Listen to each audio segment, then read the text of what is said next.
In today's wrap-up, some lockdown restrictions have been eased and the state of emergency has been extended by 1 month. The April 14th presidential runoff election in Nagorno-Karabakh will go ahead despite the declaration of a state of emergency. Easter liturgies have taken place without the presence of churchgoers. The government will subsidize electricity and gas for some social groups. An Armenian Genocide Memorial and Victory Day commemorations have been cancelled.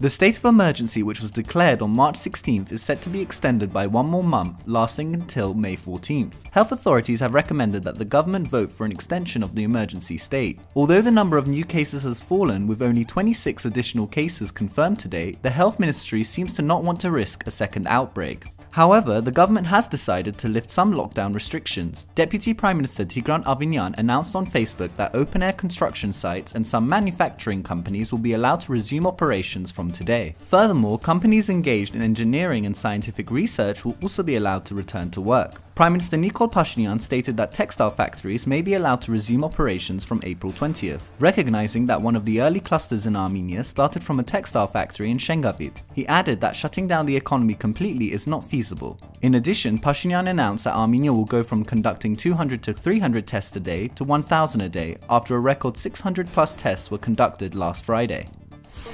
A state of emergency has been declared in Nagorno-Karabakh that will last till May 12th after the signing of a decree by President Bako Saakyan. Karabakh has confirmed 5 cases of COVID-19. Authorities in Stepanakert reaffirmed that the April 14th presidential runoff election will go ahead despite the concerns about the pandemic. It has also been revealed that one of the infected patients had participated in the first round of elections. Frontrunner and former Prime Minister Araik Harutyunyan has stated that he would accept a postponement of the elections and called on the sick and elderly to not participate in the election. Meanwhile, the other candidate, current Foreign Minister Mas Ismailyan, has called for a full boycott of the second round.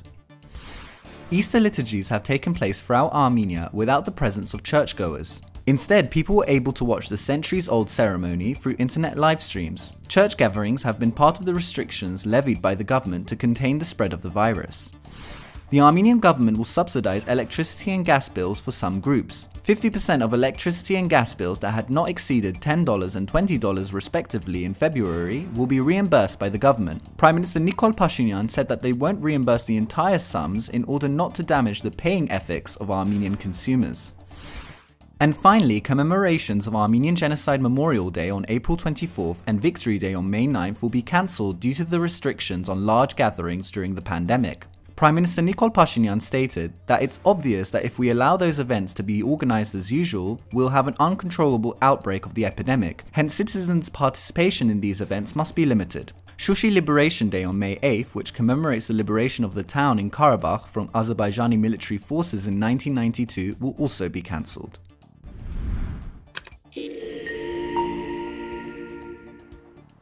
Civilnet's team was stopped twice in Armenia on their way to Karabakh, once in the region of Vayots-Dzor and also in Goris in the region of Syunik. They were stopped once again on the crossing between Armenia and Karabakh. Civilnet took footage of the southern regions of Armenia during the lockdown, painting a picture of life during troubled times.